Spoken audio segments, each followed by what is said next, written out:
How's it going, guys? Baldur here, and I am playing Flight Simulator 2020.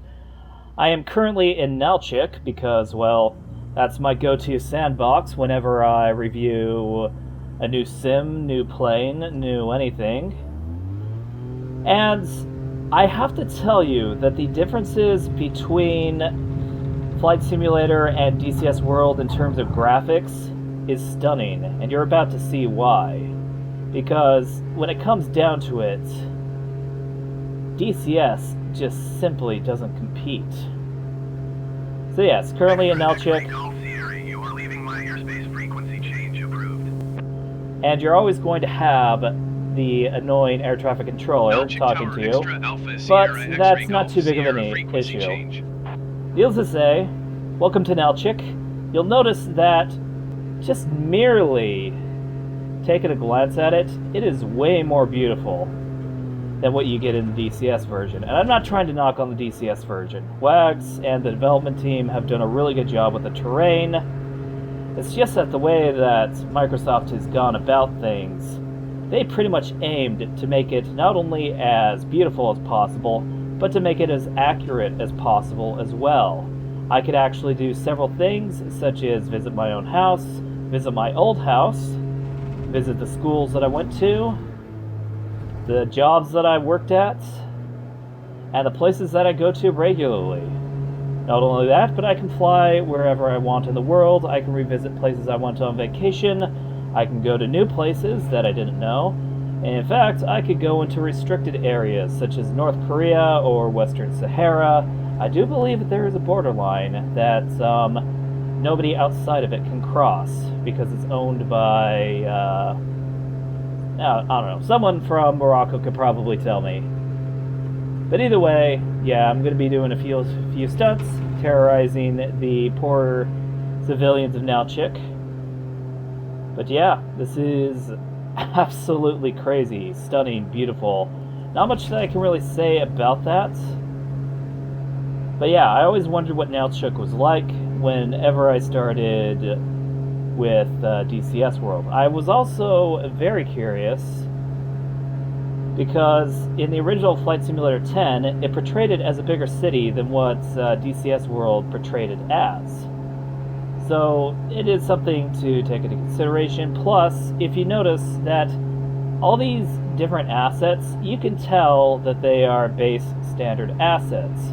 However, some things do stick out. For example, you notice that you have these old classic-style Soviet apartment blocks. Those things are placed there intentionally by Microsoft for the Flight Simulator. And this is something that you'd probably find in Moscow, you would probably find in Romania, Belarus, Serbia, but you probably wouldn't find it in, say, Seattle or Boise or anything like that. And don't mind me, I'm just stalling a little bit. Also, this is kind of worth mentioning that it is pre-recorded. Truth be told, it has been hot as fuck in California. But, you know, thankfully the heat wave, at least in my area, has subsided, and now we're just dealing with an August. That's all I gotta say about it. August in California is always really warm, so I try my best to make sure that there's no ambient noise, make sure that no air conditioner or fan is getting in the way, because when that happens, yes, I almost crashed. Anyway, so when that happens, it really tanks the sound quality or the voice quality, so I try to avoid that as much as possible. But either way, yeah, this is pretty crazy. So, without further ado, let's go ahead and take another look at something. Let's go to a place that, well, I'm sure has been touched, but I haven't seen any videos of it. My hometown. Alright, so here we are at Salt Lake City International Airport. Salt Lake City used to be my hometown. If you ever notice through my catalog and library, I kind of fly out of this airport quite a bit, and that's mainly because I am familiar with it. However, no simulator has ever really simulated my city. In fact, the closest thing in terms of video games that my city got in terms of accuracy was probably The Last of Us. So, what can I really say? But yeah, just adjusting the fuel mixture in the Cessna 172, and we'll be taking off. Alright, so this one is going to be where essentially, I'm not following the rules of the sky when doing this video.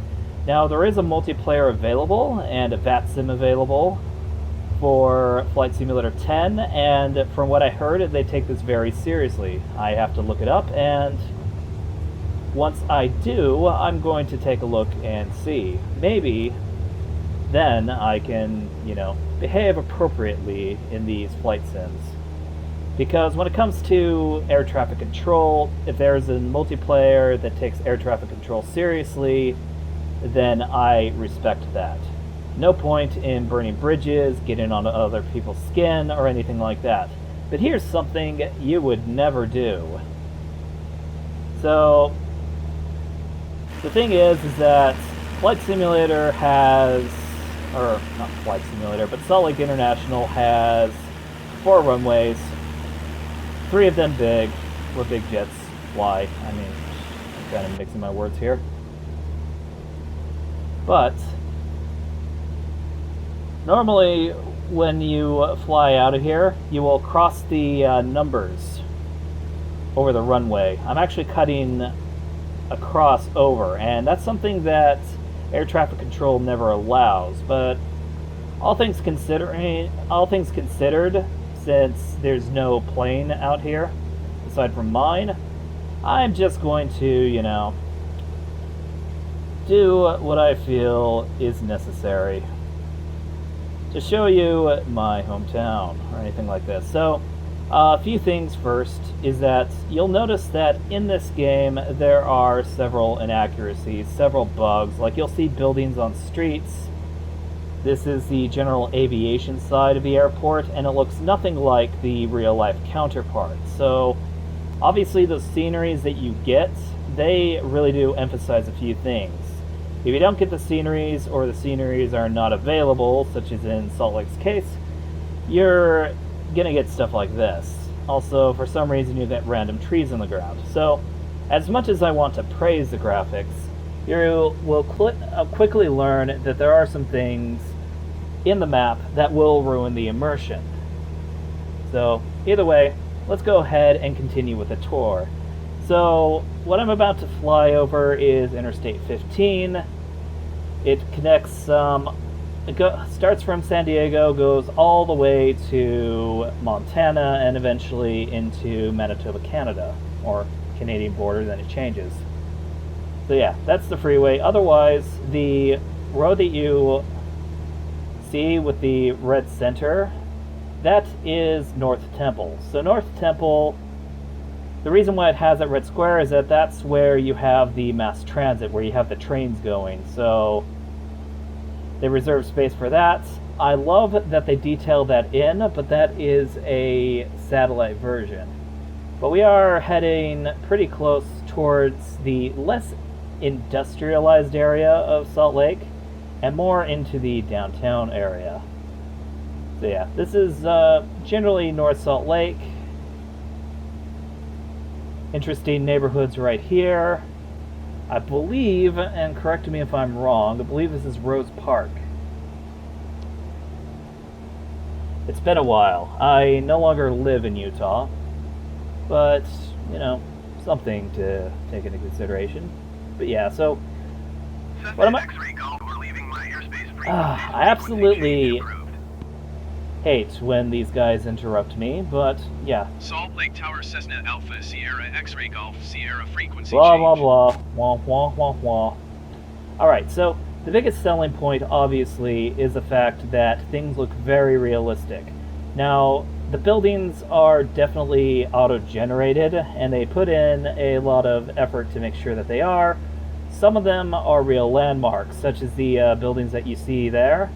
Those are real landmarks that Those are real skyscrapers that you would see in Salt Lake, obviously.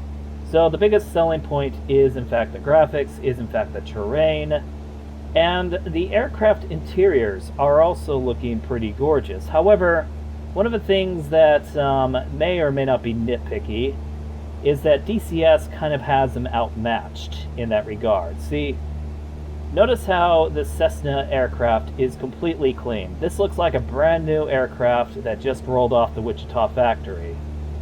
99% of the airplanes are not going to be in this pristine condition.